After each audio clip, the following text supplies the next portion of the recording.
RTGA, mieux qu'une chaîne, un monde. RTGA, mieux qu'une chaîne, un monde.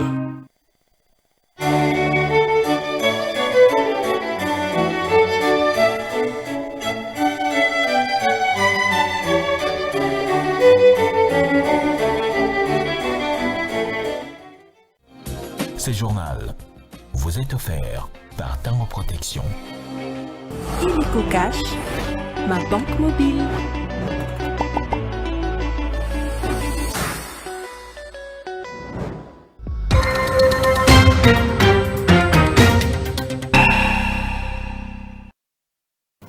Mesdames et messieurs, bienvenue dans cette édition d'information sur la RTGA. Tout de suite, les titres. Les raisons de la guerre sont économiques, a indiqué le ministre des Mines Kizito Pakabomba au cours du briefing presse co-animé avec le ministre de la Communication Patrick Mouyaya. Et face à la presse, il a livré les détails sur la question.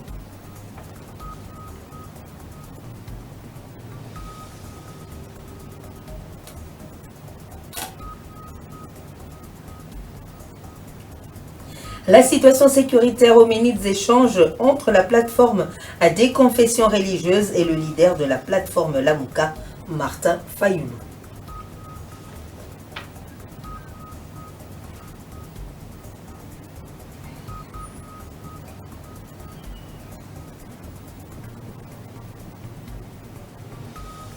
La prison de haute sécurité de Louzoumou a accueilli ce 19 février 2025 304 bandits urbains transférés par la police nationale congolaise. Ces Koulouna ont été condamnés à l'issue des audiences foraines.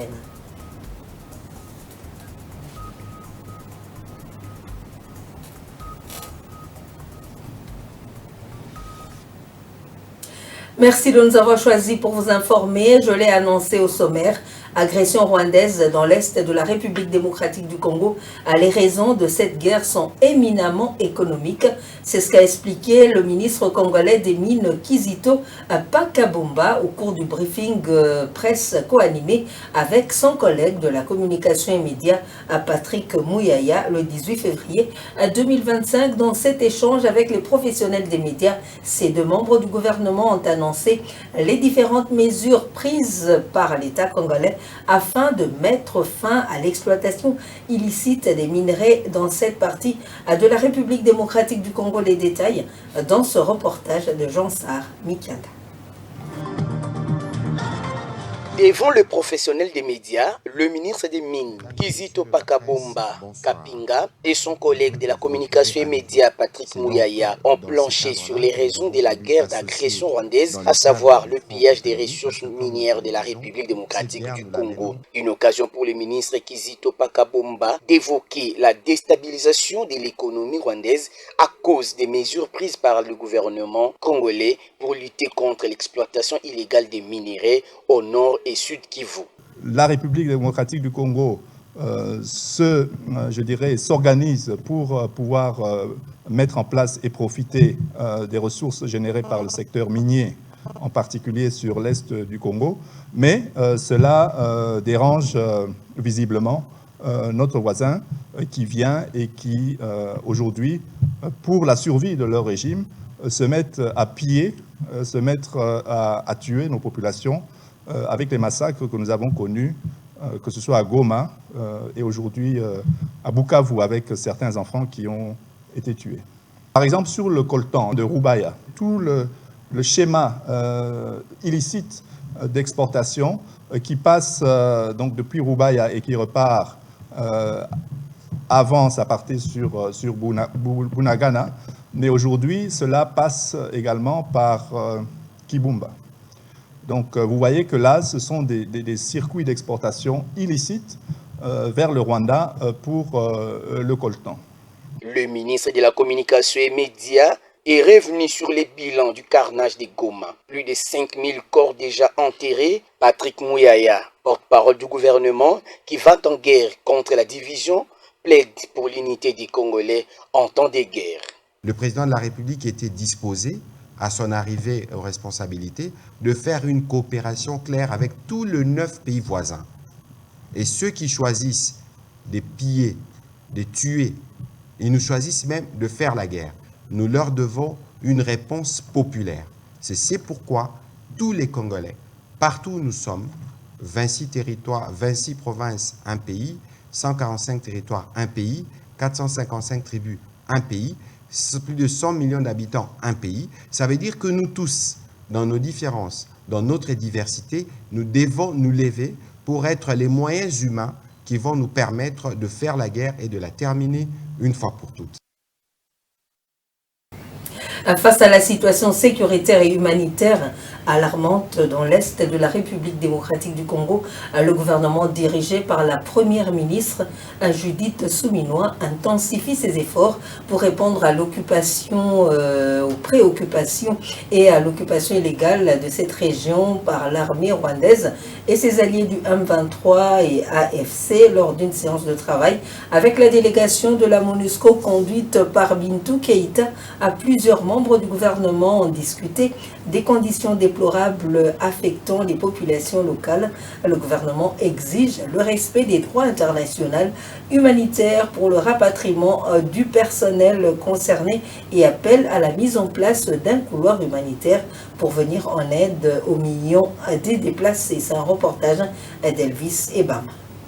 Le gouvernement de la République démocratique du Congo, sous la direction de la première ministre Judith Suminwa, suit de près la situation sécuritaire et humanitaire critique dans l'est du pays. Cette attention accrue fait suite à l'occupation illégale de cette région par l'armée rwandaise et ses alliés du M23 AFC. Le mardi 28 février, une séance de travail a eu lieu entre la première ministre et une délégation de la MONUSCO conduite par Bintou Keïta, chef de la mission onusienne. La réunion, qui a également vu la participation de plusieurs membres du gouvernement, a mis en lumière les conditions humanitaires alarmantes qui se détériorent depuis l'occupation du chef-lieu de la province du Nord Kivu. Les discussions ont principalement porté sur la détérioration des conditions de vie des populations déplacées. Selon Jacques Chabani, la chef du gouvernement a sollicité la représentante spéciale du secrétaire général des Nations Unies pour faciliter les rapatriements vers Kinshasa. Les échanges ont également inclus les rapatriements des éléments FARDC et du personnel politique actuellement présent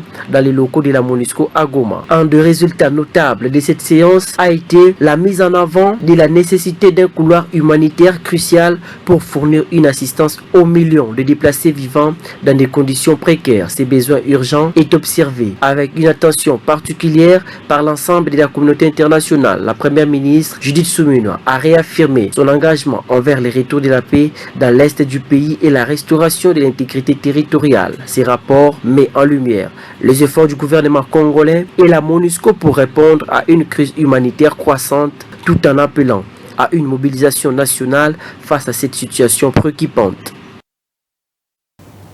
Entre-temps, le Conseil de sécurité a été présidé par le vice-premier ministre, un ministre de l'Intérieur, Jacques Chabani Louko, pour évaluer la situation sécuritaire générale du pays. Quelques mesures ont été prises pour sécuriser les populations sur toute l'étendue du territoire national. Daniel Bumba, gouverneur de la ville de Kinshasa, a annoncé l'ouverture des enquêtes pour punir les fauteurs de troubles dans la capitale congolaise. Suivez-le. Il s'est dénoté qu'il y a une situation préoccupante de la sécurité à l'Est, mais il tient de préciser que Kinshasa, la situation sécuritaire est relativement stable. Alors, nous profitons de l'occasion pour informer à notre population de Kinshasa de ne pas céder à l'intox. Alors, il s'est propagé beaucoup de faux bruits, beaucoup des alertes fausses, qui a essayé d'instaurer l'intox, mais également la psychose par rapport aux faits qui ne sont pas justement réels. Alors aujourd'hui, nous profitons de l'occasion sur justement les orientations du vice-premier ministre, ministre de l'Intérieur, pour préciser à la population de ne pas céder à la stigmatisation, à la division de nos communautés. La ville de Kinshasa est stable. Nonobstant quelques faits bénins signalés, de braquage, et puis voilà, des infiltrations non autrement identifiées, mais les enquêtes se poursuivent pour que ces malfrats soient déférés devant les instances judiciaires. Nous profitons de l'occasion pour appeler les Kinois à l'apaisement et leur demander d'évacuer librement à leurs préoccupations. Et que toutes les questions sécuritaires sont prises en charge. L'armée et la police sont justement là pour accompagner toutes ces mesures afin que les Kinois puissent continuer à vivre paisiblement dans l'étendue de la ville de Kinshasa. Le vice-premier ministre, ministre de la Défense nationale, Guy Kabombo Mwadianvita a lancé la campagne de sensibilisation des jeunes Kassaïens à s'enrôler dans l'armée, une descente sur le terrain qui s'inscrit dans le cadre de l'effort de guerre instruit par le chef de l'État Félix Tshisekedi. Images et commentaires.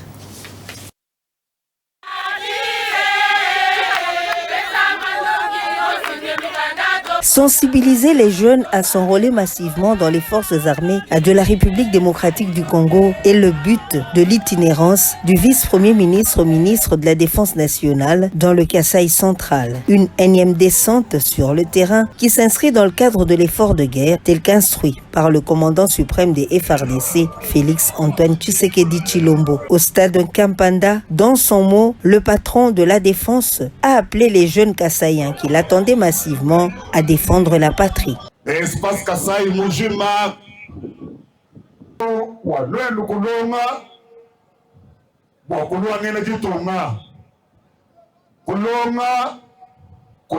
formation ministre wa défense. Cette campagne de sensibilisation des jeunes du Grand Kasaï a pour but de les encourager à s'enrôler en grand nombre dans les forces armées de la République démocratique du Congo, car l'armée nécessite un rajeunissement dans son effectif et une détermination des jeunes épris du patriotisme. Guy Kabombo Mwadianvita, rappelant sa mission de mise en condition des FRDC, a souligné que cette campagne vise d'une part à renforcer les effectifs au sein des forces armées de la République démocratique du Congo avec le recrutement massif et d'autre part un engagement de la population, particulièrement les jeunes, dans la défense de l'intégrité territoriale.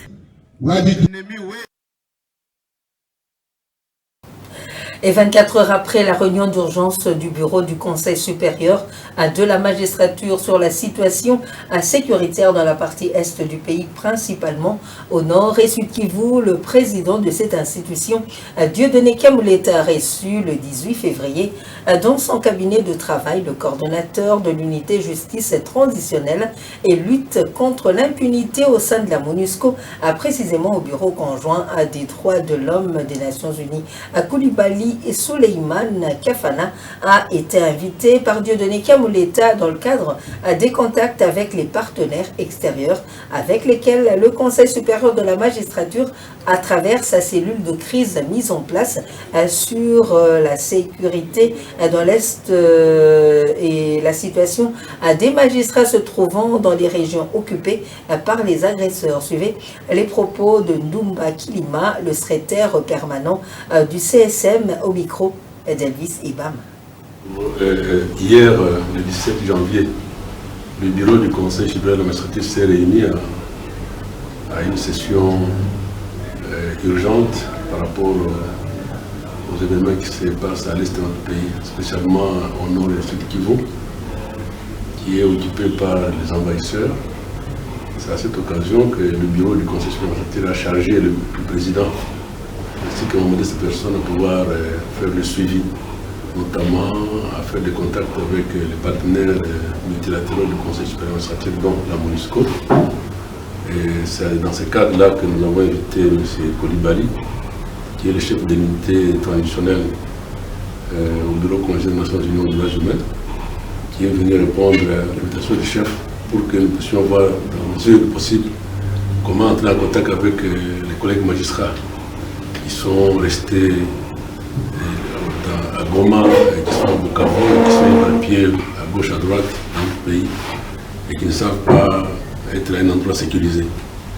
Le président l'a reçu et nous commençons les démarches pour voir dans quelle mesure les magistrats qui sont en détresse puissent être récupérés et être mis à un milieu sûr. Très favorable, très favorable. Ils ont estimé qu'ils ont un grand intérêt. D'ailleurs, ils ont apprécié que ce soit au niveau très officiel, que le président du Conseil supérieur de la magistrature lui-même, en personne, et invité les hauts responsables de MONUSCO pour que, avec lui, ils puissent échanger, voir comment ils peuvent sécuriser d'abord les magistrats qui sont dans les zones et tout, mais aussi chercher à les évacuer et au besoin intervenir en cas de menaces ou de difficultés que les magistrats peuvent rencontrer. Les chefs des confessions religieuses de la RDC, conduits par Ejubaya Évariste, ont échangé avec l'opposant Martin Fayulu le 18 février à Kinshasa. Au menu des discussions, la situation sécuritaire préoccupante dans l'est de la RDC. Cette rencontre qui vient à compléter les consultations que mène le tandem SNCO-ECC a eu pour objectif d'explorer tous les moyens nécessaires pour le retour de la paix sur l'ensemble du territoire national. A suivi à cet effet l'archevêque Évariste Ejubaya-Miampia, président de la plateforme des chefs des confessions religieuses de la République démocratique du Congo. Oui, notre visite ce jour auprès du président Martin Fayulu, c'est partager ensemble le souci de notre pays. L'air est grave, le pays est agressé et donc nous avons parlé pour voir que faire pour sortir le pays de cette situation. De là, nous avons eu un élément commun qui dit si nous ne faisons rien, les générations futures vont nous juger. Pourquoi? Parce que les générations diront ce Congo était uni. Mais comment aujourd'hui on se retrouve avec un pays où une partie est sous occupation et une autre partie se retrouve dans les conditions qu'elle est.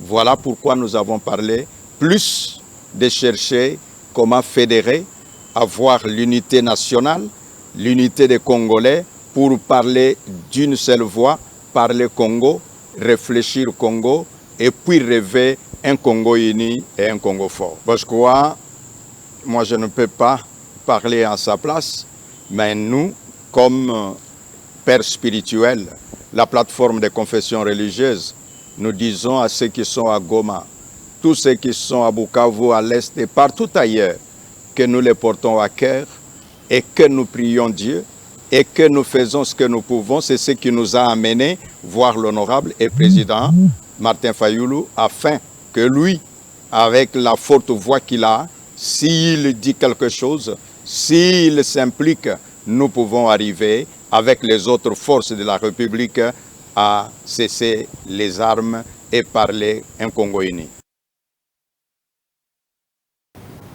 Les féticheurs et tradis praticiens de la province du Kasaï oriental, engagés dans la restauration de la paix en RDC, ils ont organisé à cet effet une marche en faveur de la paix dans l'est du pays. Au cours d'une séance de spiritisme, ils ont fait appel aux forces mystiques pour soutenir les forces armées de la République démocratique du Congo. Suivez ce reportage.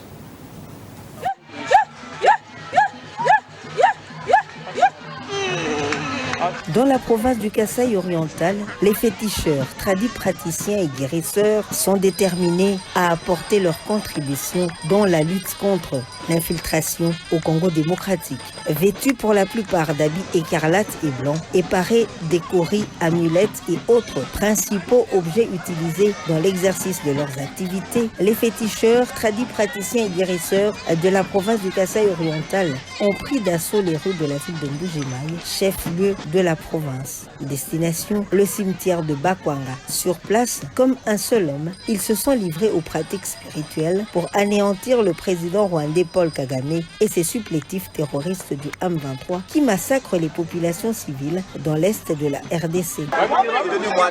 Nous pleurons pour la guerre qui sévit au Congo. Nous pleurons pour nos FARDC qui meurent. C'est pourquoi nous sommes venus au cimetière de nos ancêtres plaider la cause de ce pays. Présent sur le lieu, le chef coutumier venu pour la même cause affirme être venu pour invoquer tous les martyrs de guerre et s'en prendre au président rwandais Paul Kagame. Vous voyez ce poulailler, nous allons y enfermer Kagame et il va convenir dedans. Nous allons le garder comme une poule et il ne pourra rien nous faire parce qu'il n'a pas le feu vert. Autre cible des incantations, Corneille Nangaa. À travers les incantations, le catcheur Tigre Kabea a également invoqué les esprits des forces en faveur des militaires des FARDC afin de les rendre aptes à résister contre les miliciens de l'AFC. Nous sommes venus prier pour réveiller les morts de tous les cimetières du Congo afin qu'ils combattent pour notre pays, qu'ils donnent à nos soldats et aux Wazalendo la force ainsi qu'à notre président Félix Tshisekedi Tshilombo. Prenant part à cette séance de spiritisme, des femmes et des enfants venus contempler ce spectacle ont également prononcé des paroles de malédiction à l'endroit de Paul Kagame et Corneille Nangaa. Rien ne va dans le territoire de Dibaya. Un conflit champêtre oppose il y a une semaine deux groupements de Mpouila et celui de Ntumba Chilala. Le député national Alidos Chitoko, qui alerte sur cette situation, invite tout le monde au calme pour lui. Dans cette période où le pays fait face à l'agression rwandaise, il est inadmissible de voir un même peuple s'entretuer pour une portion de terre. Il a ainsi sollicité l'appui du gouvernement provincial pour mettre la main sur tout ce qui trouble l'ordre public. Il est dans ce propos choisi pour vous par Soleil Ntumba Moufik. Au moment où nous parlons, il y a les affrontements presque dans plusieurs groupements. C'est ce que je viens de parler avec le ministre de l'Intérieur ainsi que M. le gouverneur et le responsable de l'armée pour voir dans quelle mesure on peut mettre la main sur ce qui crée des problèmes chez nous, calmer d'abord cette situation. Nous sommes en guerre, moi nous sommes en guerre, au lieu que nos pensées soient tournées vers l'Est, mais regardez comment nos frères ne savent pas garder le message que j'ai toujours prêché chez nous, de vivre ensemble, l'unité, pour que nous puissions faire face à l'ennemi qui nous agresse à l'Est. Ceux qui nous agressent à l'Est sont des Rwandais. Nous, entre nous, nous devons garder notre silence en ces moments pour faire face à cela. Que la population vive dans la communion fraternelle, nous puissions cohabiter ensemble parce qu'il n'y a pas la guerre à Dibaya, mais nous sommes en train de nous créer nous-mêmes les difficultés pour un champ qui ne mesure même pas 1 kilomètre. Et cela, c'est inadmissible. Le calme, j'appelle au calme et à l'unité. Il y a eu affrontement entre Mbumba et Katene. Ce sont des villages qui sont l'un du groupement de Benangonge et Ntumba Chilala et l'autre qui est d'Mpouila. Voilà ces deux villages. En même temps, il y a aussi un autre conflit qui est à Bakwachipanga ainsi qu'au niveau de Benamutembwe. C'est à Kazadi. Il y a encore d'autres conflits. C'est-à-dire à Dibaya actuellement, il y a plusieurs conflits sur plusieurs groupements. Voilà pourquoi j'appelle tous les groupements, comme on dit à Chiluba, et la Mutilabi. Nous devons garder silence. Et surtout en ces moments où nous sommes agressés, où le chef de l'État et nous, tous ses frères, nous sommes en train de voir comment lutter contre l'agresseur. 304 détenus transférés à la prison de haute sécurité de Luzumu dans la province du Congo central par le commissariat provincial de la police sur instruction du chef de l'État à Félix Tshisekedi. L'objectif est de désengorger les cachots de certains districts de la capitale. Ces détenus ont été condamnés au cours des audiences foraines organisées dans les différents tribunaux militaires de garnison de Kinshasa. À suivre ce reportage.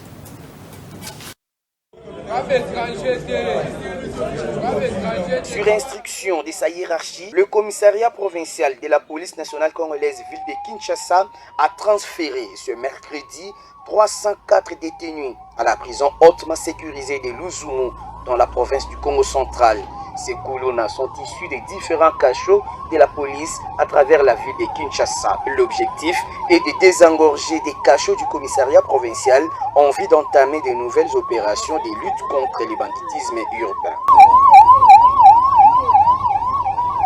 Certains de ces Koulouna ont été condamnés au cours des audiences foraines organisées dans différents tribunaux militaires des garnisons de Kinshasa. Ils sont poursuivis pour plusieurs chefs d'accusation, notamment le terrorisme urbain, extorsion et association des malfaiteurs. Parmi ces détenus, certains sont sous mandat d'arrêt provisoire et dont les audiences foraines vont se poursuivre sur place.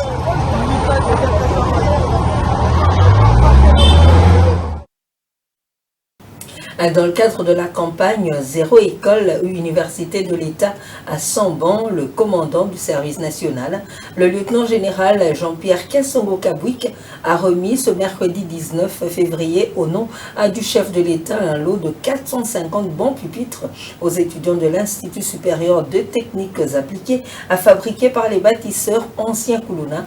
Ce don rentre dans le compte du programme d'amélioration des conditions d'études des élèves et étudiants de l'État de la RDC initié par le chef de l'État et réalisé par le service national. Pas de repos jusqu'à la réalisation complète de la vision du chef de l'État dans son programme. Zéro école ou université de l'État Samban, c'est la détermination du commandant du service national. Accompagné des bâtisseurs, les lieutenants général Jean-Pierre Kassongo-Kabwik vient de remettre au nom du président de la République un lot composé de 450 bancs pupitres à l'Institut supérieur des techniques appliquées ISTA dans le cadre de la campagne visant à améliorer les conditions d'études des élèves et étudiants de l'État. Ce don du président de la République a été reçu avec empressement par les comités de gestion de l'ISTA ainsi que de la communauté estudiantine. Madame la ministre de l'ESU ici représentée, mon général, nous vous prions de transmettre nos sincères remerciements à son Excellence, Monsieur le Président de la République, chef de l'État, Félix Antoine Tshisekedi Tshilombo.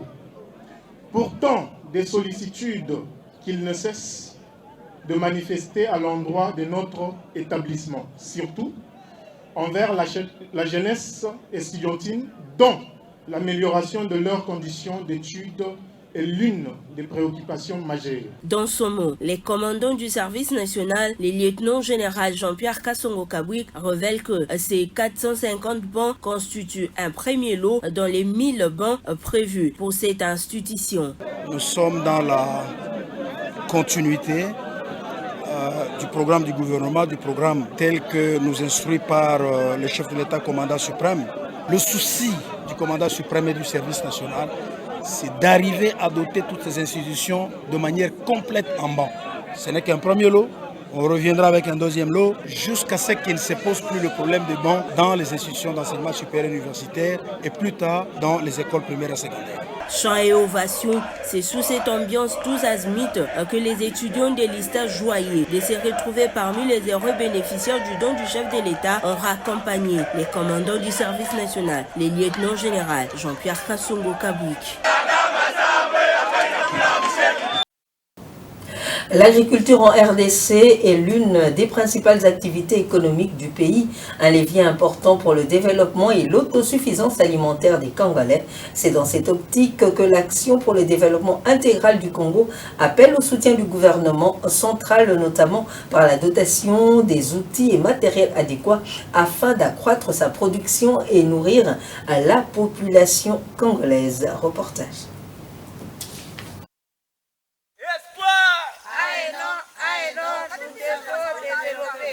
L'agriculture en République démocratique du Congo est une des principales activités économiques du pays.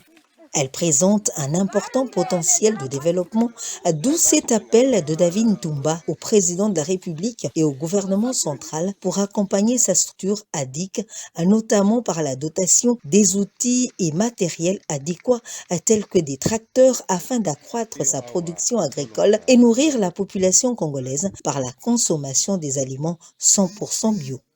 Il plaide aussi pour la réhabilitation et la construction des routes de desserte agricole pour permettre l'évacuation des produits vers les centres de consommation. D'abord, ADIC vit par rapport aux cotisations des membres. C'est d'abord notre ressource principale. ADIC est en train de travailler, nous n'avons eu aucun soutien venant d'un partenaire quelconque. Et nous sommes en train de faire ce travail avec nos maigres moyens. Avec nos maigres moyens, nous avons le souci de développer notre Congo, la RDC. Nous demandons aux autorités qui nous suivent en ce moment, nous demandons au chef de l'État de nous apporter main forte dans cette association. Les paysannes, membres de ADIC, lancent aussi le message à la première dame et au chef de l'État. etandi nyonso tu oyo bozomona boye tosali yango na maboko na biso moko instrument pe eza te tozosala misala oyo bamisala makasi bamasangu oyo tozosala yango na maboko eloko akosalela ya malonga eza te. Mama Denise yo ozali mama bana ebele kotika biso te tala biso ndenge tozonyokoma na kati ya basende awa po tosunga kaka kolia ya mboka na biso. Avec ses 6122 membres repartis dans 3 territoires, à savoir Mbanza-Ngungu, Songololo et Kivulu, 8 groupements et 129 villages de la province du Congo central, ADIC participe au développement de la communauté locale en équipant les centres de santé en matériel et médicaments. Cette ONG accompagne également les femmes maraîchères par des matériels pour une meilleure production agricole et forme les jeunes aux métiers tels que la soudure, la fabrication des briques cuites et autres en vue de leur autoprise en charge. Le mangoustan, fruit aux multiples vertus médicinales, est réputé pour son excellente chair blanche parfumée, sucrée et un peu fibreuse, antioxydant naturel. Le mangoustan lutte contre le cancer et le vieillissement à des cellules. Que retenir de ce fruit? La réponse dans ce reportage. Le mangoustan lutte contre le cancer et le vieillissement des cellules. Ce fruit renforce le système immunitaire de l'homme et lutte contre l'hypercholestérol, la diarrhée, les infections urinaires et autres. C'est aussi un anti-inflammatoire. Avec sa saveur gustative, Bobette Makanois aime bien consommer le mangoustan pour ses vertus médicinales. Ça a bon goût, c'est sucré, ça donne des vitamines, traite l'estomac et plusieurs maladies. Le mangoustan est tellement consommé à Kinshasa que sa vente permet à certaines familles d'en vivre. Bibiche Makembi est vendeuse ambulante des mangoustans. Elle nourrit sa famille grâce à ce commerce. Je vends les mangoustans, c'est ce que je vends durant cette période. Je les vends, je les mange beaucoup parce que ça contient beaucoup de vitamines. Beaucoup apprécié pour ses vertus médicinales, le mangoustan est un fruit gustatif et curatif, a fait savoir Louis Likwema, nutritionniste diététicien au centre hospitalier La Borne de l'UPN. On nous donne en termes de valeur énergétique, calories, on dit c'est 73 calories. Alors pour ce qui est de l'eau, il y a 80,94 grammes. Alors on va aller vite, protéines 0,41 grammes, lipides 0,58, glucides 7,11, les fibres 11,8.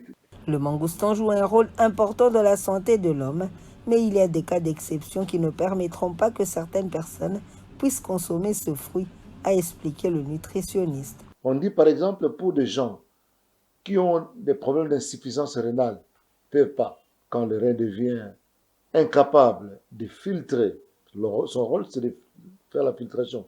Et à ce moment-là, on ne donne pas le mangoustan. Avec ses vertus, le mangoustan a encore des beaux jours devant lui. Ceux qui le cultivent et le vendent ne manqueront pas de déboucher. Et voici les grands titres qui ont marqué cette édition d'information. Les raisons de la guerre sont économiques, a indiqué le ministre des Mines, Kizito Pakabomba, au cours du briefing presse co-animé avec le ministre de la Communication et porte-parole du gouvernement, Patrick Mouyaya. Face à la presse, il a livré les détails sur la question, vous l'avez suivi dans cette édition d'information.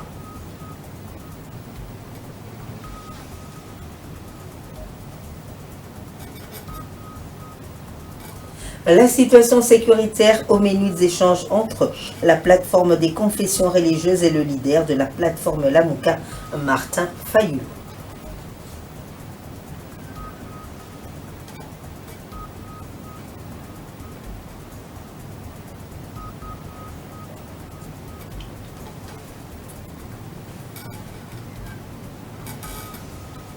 La prison de haute sécurité de Luzumu a accueilli ce 19 février 2025 304 bandits urbains transférés par la police nationale congolaise. Ces Kuluna ont été condamnés à l'issue des audiences foraines.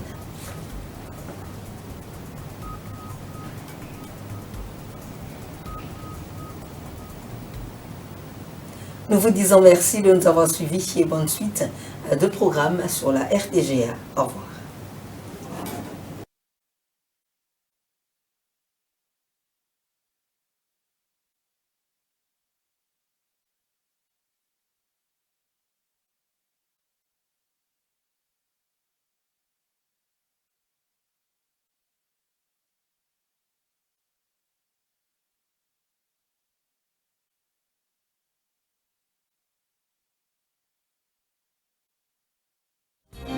Ce journal vous a été offert par Tango Protection. Illico Cash, ma banque mobile.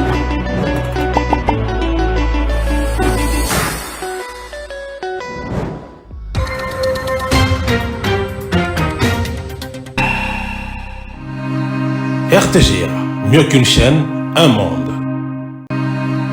RTGA, mieux qu'une chaîne, un monde.